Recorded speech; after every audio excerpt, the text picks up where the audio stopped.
ഈ ഇടയായിട്ട് നമ്മൾ പല ന്യൂസുകളും കേൾക്കാറുണ്ട്. മോട്ടിവേഷണൽ സ്പീക്കേഴ്സ്, ഇൻഫ്ലുവൻസേഴ്സ് ഇവരൊക്കെ പല കേസുകളിൽ പെട്ടുപോകുന്നതായിട്ട്, ഇവരുടെയൊക്കെ പൊയ്മുഖങ്ങൾ അഴിഞ്ഞു വീഴുന്നു എന്നുള്ള രീതിയിലൊക്കെ നമ്മൾ കാണാറുണ്ട്. അപ്പോൾ ഇവരെന്തുകൊണ്ടായിരിക്കും ഇങ്ങനെയുള്ള കേസുകളിലൊക്കെ പെട്ടുപോകുന്നത്? നമുക്കിന്ന് സംസാരിക്കാം. നമ്മളോടൊപ്പം ഉള്ളത് psychologist Nithin, SVT hospital, Pattom. Welcome to the show. നമസ്കാരം. നമ്മുടെ ഈ ഇൻസ്പിറേഷൻ ആവേണ്ട ആൾക്കാരല്ലേ ഈ ഒരു മോട്ടിവേഷണൽ സ്പീക്കേഴ്സൊക്കെ? ഇവരുടെയൊക്കെ ഈ ഒരു സംസാരവും ഇതൊക്കെ കൊണ്ടല്ലേ നമ്മുടെ ലൈഫിലെ പല കാര്യങ്ങളും പല ഇഷ്യൂസും നമ്മൾ മറക്കുന്നതും അതൊക്കെ ഒരു ഇൻസ്പിറേഷനായിട്ട് എടുക്കുന്നതും ഒക്കെ. അപ്പോൾ എന്തുകൊണ്ടായിരിക്കും അവർക്ക് ഇങ്ങനെയുള്ളൊരു കേസുകളിൽ ഇവർ പെട്ടുപോകുമ്പോൾ തന്നെ നമുക്ക് അവരോടുള്ളൊരു വിശ്വാസം നഷ്ടപ്പെട്ടു പോവുകയാണ്? എന്തുകൊണ്ടായിരിക്കും അങ്ങനെ സംഭവിക്കുന്നത്? അതൊരു പ്രധാനപ്പെട്ട കാര്യം. ഈ സോഷ്യൽ മീഡിയയുടെ ആവിർഭാവത്തിന് ശേഷം അവർ പ്രൊമോട്ട് ചെയ്യുന്ന കണ്ടന്റ് ആയിരിക്കില്ല ആക്ച്വലി അവരുടെ ലൈഫ് എന്ന് പറയുന്നത്.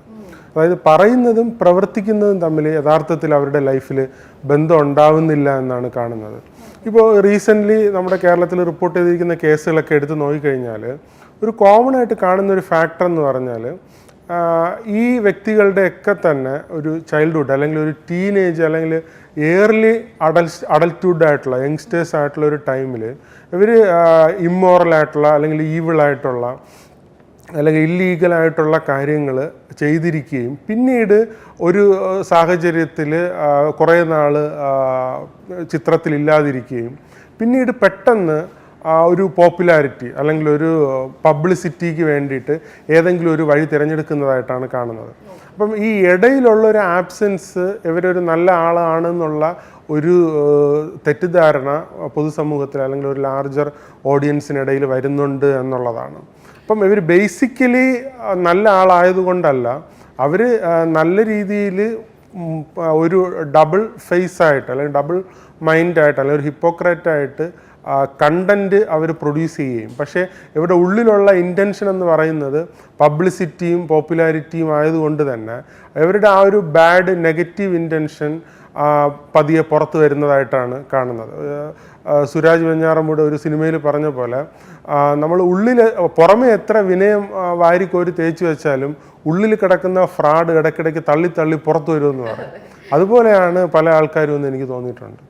അപ്പോൾ ഇവരെയൊക്കെ ആയിരിക്കും നമ്മുടെ ലൈഫിൽ ഇൻഫ്ലുവൻസ് ചെയ്യുന്നത്. ഇവരുടെ ഈ ഒരു സ്പീച്ചൊക്കെ കണ്ടിട്ടായിരിക്കും നമ്മുടെ ലൈഫിലെ പല പ്രശ്നങ്ങൾ, നമ്മൾ ഡൗൺ ആയിരിക്കുന്ന സമയത്തൊക്കെ ഇതൊക്കെ കണ്ടിട്ടായിരിക്കും നമ്മൾ ഇൻസ്പിറേറ്റഡ് ആവുന്നത്. അപ്പോൾ അങ്ങനെ വരുമ്പോൾ ഈ എല്ലാ മോട്ടിവേഷണൽ സ്പീക്കേഴ്സിനും ഒരു വെല്ലുവിളി ആയിരിക്കില്ലേ ഈ ബാക്കിയുള്ളവർ കാണിക്കുന്നത് കൊണ്ട് മറ്റുള്ളവരും ഇങ്ങനെ തന്നെ ആയിരിക്കും, അല്ലെങ്കിൽ ഇവരൊക്കെ പീഡന കേസിലെ പ്രതികളായിരിക്കും എന്നൊക്കെ നമുക്ക് തോന്നുന്ന തരത്തിലേക്കൊക്കെ ചിന്താഗതി പോവില്ലേ? അത് രണ്ട് രീതിയിൽ കാണുക എന്നുള്ളതാണ്. അതായത് ഇപ്പോൾ ഒരാൾ ഒരു വൈസായിട്ടുള്ളൊരു ഐഡിയ കൺവേ ചെയ്യുമ്പോൾ ആ ഐഡിയക്കകത്ത് ഫൂളിഷ്നെസ് ഒന്നുമില്ല, പക്ഷേ ആ ആൾ ചിലപ്പോൾ ഫ്രോഡായേക്കാം. അപ്പോൾ ഐഡിയ നമ്മൾ എടുക്കുന്നത് കൊണ്ട് പ്രോബ്ലം ഒന്നുമില്ല, പക്ഷേ ആൾ അങ്ങനെയാണ് എന്ന് നമ്മൾ വിശ്വസിക്കുകയാണെങ്കിൽ അത് നമ്മളെ കൂടുതൽ സ്ട്രെസ്ഫുൾ ആക്കാനാണ് സാധ്യത. സബ്സിക്വൻ്റ്ലി നമ്മളിപ്പോൾ ഒരു സ്റ്റേജിൽ കാണുന്ന ഒരാൾ അല്ലെങ്കിൽ സോഷ്യൽ മീഡിയയിൽ കാണുന്ന ഒരാൾ അവരുടെ ഒരു റിയാലിറ്റി അവരുടെ ലൈഫ് എടുത്ത് നോക്കുമ്പോൾ ആക്ച്വലി അതായിരിക്കില്ല അവർ നടത്തിക്കൊണ്ട് പോകുന്നത്. അപ്പം ഒന്നാമത് നമ്മൾ മനസ്സിലാക്കേണ്ടത് വൈസായിട്ടുള്ള ഐഡിയയും ആ ആൾ ഫ്രോഡാണ് എന്നുള്ളത് കൊണ്ട് ആ വൈസ് ഐഡിയ ഒരിക്കലും ഫൂളിഷ് ആവുന്നില്ല എന്നുള്ളതാണ്. രണ്ടാമതായിട്ട് ഇപ്പോൾ നമ്മൾ ഹ്യൂമൻ ബീയിങ്സിനെയൊക്കെ ബേസിക്കലി ഇവാലുവേറ്റ് ചെയ്ത് നോക്കുകയാണെങ്കിൽ basically they are not good എന്നുള്ളതാണ് ഫണ്ടമെൻ്റലി. നമ്മൾ ഗുഡ് ചെയ്യുന്ന പലപ്പോഴും പല കാരണങ്ങൾ കൊണ്ടാണ്. നമുക്ക് ദൈവത്തെ പേടിയുള്ളത് കൊണ്ടായിരിക്കാം, നാട്ടുകാർ കണ്ടാൽ എന്ത് വിചാരിക്കുമെന്ന് വിചാരിച്ചിട്ടായിരിക്കാം, പോലീസിനെ പേടിച്ചിട്ടായിരിക്കാം, നിയമ സംവിധാനങ്ങളെ പേടിച്ചിട്ടായിരിക്കും, അങ്ങനെ പല കാരണങ്ങൾ കൊണ്ടായിരിക്കാം നമ്മൾ ഗുഡ് ചെയ്യുന്നത്.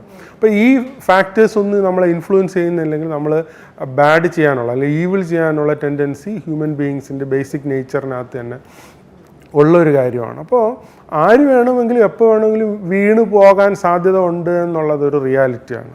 അപ്പോൾ ആ വൈസായിട്ടുള്ള കണ്ടൻറ്റ് അല്ലെങ്കിൽ വൈസായിട്ടുള്ള ഐഡിയ നമ്മൾ ഫോളോ ചെയ്യുക എന്നുള്ളതിനോടൊപ്പം തന്നെ ഹ്യൂമൻ ബീയിങ്ങിൻ്റെ ബേസിക് നേച്ചർ അങ്ങനെയാണ്, വീണു പോകാൻ സാധ്യത ഉണ്ടെന്നുള്ള റിയാലിറ്റി നമ്മൾ ഉൾക്കൊള്ളുകയും നമ്മൾ അതിനോട് ഫൈറ്റ് ചെയ്യാൻ വേണ്ടിയിട്ട് ശ്രമിക്കുകയും ഈ ഐഡിയയെ അതുമായിട്ട് അല്ലെങ്കിൽ ഈവിളായിട്ടുള്ള ആക്ടിവിറ്റികളുമായിട്ട് കണക്ട് ചെയ്യാതിരിക്കുകയും ചെയ്യുക എന്നുള്ളത് വളരെ പ്രധാനപ്പെട്ട കാര്യമാണ്. എല്ലാ ഇൻഫ്ലുവൻസേഴ്സ് അല്ലെങ്കിൽ ഒരു ലാർജർ ഓഡിയൻസ് മെയിൻറ്റെയിൻ ചെയ്യുന്ന എല്ലാ ആൾക്കാരും തന്നെ അവർ പറയുന്നതും പ്രവർത്തിക്കുന്നതും തമ്മിൽ ബന്ധം ഉണ്ടാവുക എന്നുള്ളത് വളരെ ധാർമ്മികമായിട്ടുള്ള ഏറ്റവും പ്രധാനപ്പെട്ട ഒരു കാര്യമാണ്.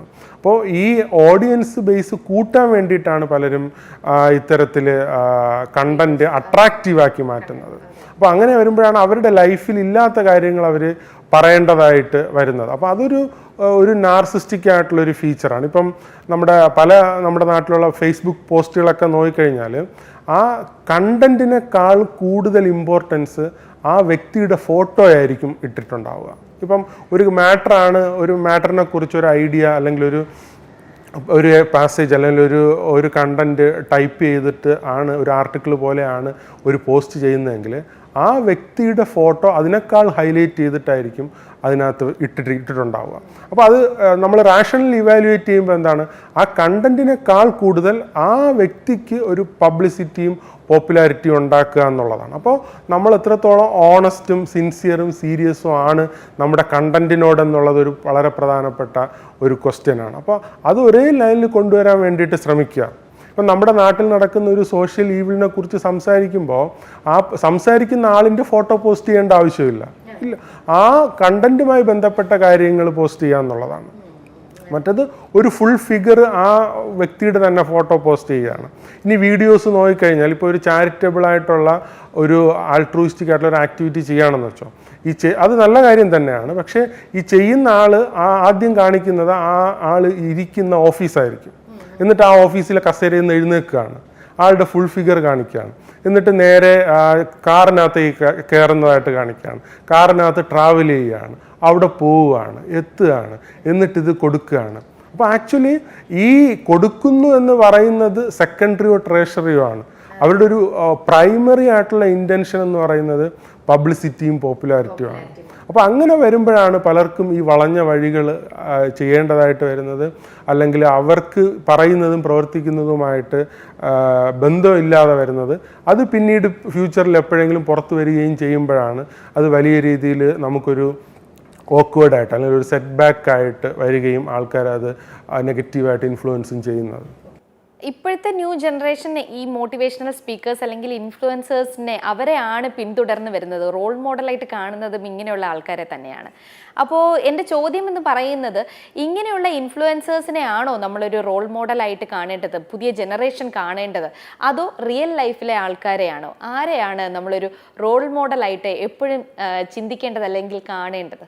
അത് വളരെ പ്രധാനപ്പെട്ട ഒരു കാര്യമാണ്. നമ്മളെപ്പോഴും ഒരു മോഡലായിട്ട് അല്ലെങ്കിൽ ഒരു എക്സാമ്പിളായിട്ട് ഒരു റോൾ മോഡലായിട്ട് നമ്മളൊരാളെ ചൂസ് ചെയ്യുമ്പോൾ നമുക്ക് നേരിട്ട് അറിയാവുന്ന ഒരാളെ ചൂസ് ചെയ്യുക എന്നുള്ളത് വളരെ പ്രധാനപ്പെട്ട കാര്യമാണ്. നമ്മൾ ഇതുവരെയും നേരിട്ട് കണ്ടിട്ടില്ലാത്ത ആളുടെ ബാക്ക്ഗ്രൗണ്ടുകളെ കുറിച്ച് ഒരു ഐഡിയയും ഇല്ലാത്ത എവിടെയെങ്കിലും ഇരിക്കുന്ന ആളിനെ നമ്മളെ ലൈഫിൽ ഫോളോ ചെയ്യണം, ആൾ പറയുന്നത് വളരെ അപ്പീലിങ്ങും അട്രാക്റ്റീവുമാണെന്ന് നമുക്ക് തോന്നുന്നത് കൊണ്ട് അത് ഫോളോ ചെയ്യുവാണെങ്കിൽ സബ്സിക്വൻ്റ്ലി നമ്മൾ ഫ്രസ്ട്രേഷനിലേക്കും നമ്മൾ വീണു പോകാനുള്ള സാധ്യത വളരെ കൂടുതലാണ്. അപ്പോൾ അതുകൊണ്ട് എപ്പോഴും നമുക്ക് നേരിട്ട് അറിയാവുന്ന അല്ലെങ്കിൽ നമ്മുടെ റിയൽ വേൾഡിൽ കോണ്ടാക്റ്റ് ഉള്ള ആരെയെങ്കിലും നമ്മൾ റോൾ മോഡൽ ആക്കുന്നതാണ് എപ്പോഴും നമ്മുടെ ലൈഫിന് ലോങ് ടൈം ഹെൽപ്ഫുൾ ആണെന്നുള്ളത് എപ്പോഴും ഓർത്തിരിക്കും. അപ്പോൾ സാർ ഓൾറെഡി പറഞ്ഞു കഴിഞ്ഞു, ഇവരൊക്കെ ഒരു ഡബിൾ ഫേസ് മെയിൻറ്റെയിൻ ചെയ്യുന്ന ആൾക്കാരാണെന്ന്. ഫാമിലിയിൽ മറ്റൊരു ഫേസ് ആയിരിക്കും, പുറത്ത് അവർ വേറൊരു ഫേസ് ആയിരിക്കും. കാരണം അവർക്കൊരു സെലിബ്രിറ്റി സ്റ്റാറ്റസ് ഉണ്ടല്ലോ. അപ്പോൾ അത് മെയിൻറ്റെയിൻ ചെയ്ത് പോകാൻ വേണ്ടിയിട്ട് അവർ മറ്റൊരു ഫേസ് ആയിരിക്കും കാണിക്കുന്നതെന്ന് സാർ ഓൾറെഡി പറഞ്ഞു കഴിഞ്ഞു. പക്ഷേ എന്നിരുന്നാലും ഇവരെല്ലാവരും മനുഷ്യരല്ലേ, അവർക്കൊരു മാനുഷിക പരിഗണന എന്ന് പറയുന്ന ഒരു സംഭവം ഉണ്ടല്ലോ. അത് മറ്റുള്ളവരുടെ അടുത്ത് കാണിക്കാതെ ഇരിക്കാൻ പറ്റുമോ? ഈ ഒരു കേസുകളിലൊക്കെ പെടുന്ന ആൾക്കാരെ അവരുടെ ഒരു മാനസികാവസ്ഥ എന്തായിരിക്കും? ഒന്നാമത് ഈ പറയുന്ന കാര്യങ്ങൾ പ്രായോഗികമായിട്ട് നടപ്പിലാക്കാൻ പറ്റുന്നതാണോ അതോ പെട്ടെന്ന് ക്വിക്കായിട്ടുള്ളൊരു അപ്പീലിംഗ്, ഒരു ഇമോഷണൽ ആയിട്ടുള്ള ഒരു അപ്പീലിംഗ് ആണോ എന്നുള്ളത് നമ്മൾ തിരിച്ചറിയുക എന്നുള്ളതാണ്. ഇപ്പോൾ പല മോട്ടിവേഷണൽ ക്ലാസ്സുകളും പല മോട്ടിവേഷണൽ വീഡിയോയും നമ്മൾ നോക്കിക്കഴിഞ്ഞാൽ ഒരു സ്റ്റാൻഡപ്പ് കോമഡി പോലെയാണ്. നമ്മൾ അവിടെ ക്ലാസ്സിലിരിക്കുമ്പോൾ അല്ലെങ്കിൽ വീഡിയോ കേൾക്കുമ്പോൾ കാണുമ്പോൾ ഇപ്പോൾ നമുക്കിതെല്ലാം കൂടെ അങ്ങ് മറിച്ച് കളയാമെന്നുള്ള ഒരു താൽക്കാലികമായിട്ടുള്ളൊരു ഹൈപ്പാണ് ആക്ച്വലി ഉണ്ടാക്കുന്നത്. പക്ഷേ ഒരിക്കലും നമുക്ക് ആ വീഡിയോ കണ്ടുകൊണ്ട് നമ്മുടെ ലൈഫ് സക്സസ് ആക്കാൻ പറ്റില്ല എന്നുള്ളത് യാഥാർത്ഥ്യമാണ്. നമ്മുടെ ലൈഫ് സക്സസ്ഫുള്ളായിട്ട് മുന്നോട്ട് കൊണ്ടുപോകണമെങ്കിൽ നമുക്ക് അതിൻ്റേതായിട്ടുള്ള എബിലിറ്റി അത്യാവശ്യമാണ്, റിസോഴ്സസ്, ഓപ്പർച്യൂണിറ്റീസ്, ഒരുപാട് ഫാക്ടേഴ്സ് നമുക്ക് ഉണ്ടെങ്കിൽ മാത്രമാണ് നമുക്ക് പ്രോപ്പറായിട്ടൊരു സക്സസ് ഉണ്ടാക്കാനായിട്ട് കഴിയുക എന്നുള്ളത് യാഥാർത്ഥ്യമാണ്. അതിനേക്കാൾ ഉപരി ഹാർഡ് വർക്കും വളരെ ഇമ്പോർട്ടൻ്റ് ആണ്. പക്ഷേ ഇപ്പോൾ നമ്മുടെ നാട്ടിൽ അങ്ങനെയല്ല. ഈ മോട്ടിവേഷണൽ ക്ലാസ്സുകൾക്കും വീഡിയോയ്ക്കും ഭയങ്കര ഡിമാൻഡാണ്. മോട്ടിവേഷണൽ സ്പീക്കേഴ്സൊക്കെ തന്നെ വലിയ രീതിയിൽ ചാർജ് ചെയ്തിട്ടാണ് ഓരോ ക്ലാസ്സുകൾ അവരെടുത്തു കൊടുക്കുന്നത്. അപ്പോൾ അവർ കൂടുതലും ഞാൻ മനസ്സിലാക്കിയിടത്തോളം ഞാൻ കണ്ടിരിക്കുന്നത് ഒരു എക്സൈറ്റ്മെൻ്റ് ആണ് അവരിൽ ഉണ്ടാക്കുന്നത്, ഒരു ടെമ്പററി ആയിട്ടുള്ളൊരു ഫീലിംഗ് ആണ് ഉണ്ടാക്കുന്നത്. അത് ഈ പറയുന്ന ഒരു ചൂട് ചായ നമ്മൾ കുറച്ച് നേരം വെച്ചിരുന്ന തണുത്ത് പോകുന്ന പോലെ നമ്മൾ ആ ക്ലാസ് കഴിഞ്ഞ് പുറത്തിറങ്ങുമ്പോൾ അല്ലെങ്കിൽ ആ വീഡിയോ കണ്ട് കുറച്ച് കഴിയുമ്പോൾ ആ മോട്ടിവേഷൻ ഉണ്ടാക്കിയ നമ്മുടെ ഉള്ളിലുണ്ടാക്കിയ ആ ഒരു ഹൈപ്പ് അങ്ങ് പോവുകയാണ്. പിന്നെ നമുക്ക് മുമ്പുണ്ടായിരുന്നതിനേക്കാൾ കൂടിയ ഫ്രസ്ട്രേഷനാണ് ഉണ്ടാവുന്നത്. കാരണം ഈ മോട്ടിവേഷണൽ വീഡിയോ അല്ലെങ്കിൽ ഈ ക്ലാസ് കണ്ടത് കാരണം നമുക്ക് എന്തൊക്കെയോ ഉണ്ടെന്നുള്ള ഒരു തെറ്റിദ്ധാരണ നമ്മുടെ ഉള്ളിൽ വരികയാണ്. പക്ഷെ അതുണ്ടായിട്ടും എല്ലാവർക്കും പറ്റുന്നുണ്ടല്ലോ, എനിക്ക് മാത്രം പറ്റുന്നില്ല എന്നുള്ള ഒരു മാനസികാവസ്ഥ ഈ ക്ലാസ് കഴിയുമ്പോൾ ഉണ്ടാവുകയാണ്. അപ്പോൾ അങ്ങനെ ഉണ്ടാവുമ്പോൾ മുമ്പുണ്ടായിരുന്നതിനേക്കാൾ കൂടുതൽ ഡിസ്ട്രെസ്സും ഫ്രസ്ട്രേഷനുമാണ് ഈ മോട്ടിവേഷണൽ ക്ലാസ്സും മോട്ടിവേഷണൽ വീഡിയോസും ഉണ്ടാക്കുന്നു എന്നുള്ളത് ഇത് കാണുന്ന പലരും മനസ്സിലാക്കുന്നില്ല എന്നുള്ളതൊരു യാഥാർത്ഥ്യമാണ്. അപ്പോൾ സാറ് പറയുന്നതനുസരിച്ചാണെങ്കിൽ മോട്ടിവേഷണൽ സ്പീക്കേഴ്സ്, ഇൻഫ്ലുവൻസേഴ്സ് ഇങ്ങനെയൊന്നുമുള്ള ആൾക്കാരുടെ പിന്തുടർന്നല്ല നമ്മുടെ ലൈഫ് കൊണ്ടുപോവേണ്ടത്. നമ്മളെപ്പോഴും നമ്മളായിട്ടിരിക്കുക, നമ്മളെ കൊണ്ട് ചെയ്യാൻ പറ്റുന്നത് തന്നെ നമ്മുടെ ലൈഫിൽ ചെയ്യാൻ നോക്കുക. അതല്ലാതെ മറ്റുള്ളവരുടെ ആ ഒരു കാഴ്ചപ്പാടിലോ അല്ലെങ്കിൽ മറ്റുള്ളവർ ചെയ്യുന്നതനുസരിച്ച് അനുകരിച്ച് അവരെ ഒരു റോൾ മോഡലാക്കി കൊണ്ടുപോകാനല്ല ശ്രമിക്കേണ്ടത്. നമുക്ക് നമ്മുടേതായിട്ടുള്ള അഭിപ്രായങ്ങളും നമ്മുടേതായിട്ടുള്ള കാഴ്ചപ്പാടുകളും ഉണ്ടാവണം എന്ന് തന്നെയാണ് സാറും പറയുന്നത്. ഓക്കെ, നല്ലൊരു സ്പീച്ചായിരുന്നു ഇന്ന് നമ്മളോടൊപ്പം നിതിൻ സാറ് സംസാരിച്ചത്. മോട്ടിവേഷണൽ സ്പീക്കേഴ്സിന് കേസുകളിൽ പെട്ടുപോകുന്നതും അവരുടെ ആ ഒരു മാനസികാവസ്ഥ എന്താണ് എന്നതിനെ കുറിച്ചുമായിരുന്നു സംസാരിച്ചത്. അതെ. എനിവേ നമ്മളോടൊപ്പം ഇത്രയും നേരം സംസാരിച്ചതിന് വളരെയധികം നന്ദി. Thank you.